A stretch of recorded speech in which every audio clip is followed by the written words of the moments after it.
یہ پرندے جو تیری قید میں آئے ہوئے ہیں، ہم نے اتنے تو ہواؤں میں اڑائے ہوئے ہیں، لوٹ آئیں تو انہیں ان کی جگہ پر رکھنا، ورنہ یہ لوگ تو ماضی کے بھلائے ہوئے ہیں۔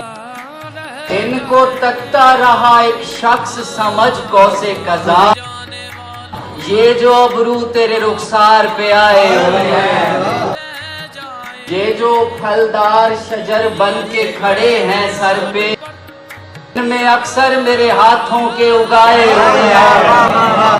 اس لیے بھیڑ میں الجھن نہیں ہوتی مجھ کو، میں نے نظروں سے کئی لوگ گرائے ہوئے ہیں۔ کس کو روتے ہو میری پیٹھ کے پیچھے چھپ کر، گرد آنکھوں کے یہ حلقے جو بنائے ہوئے ہیں؟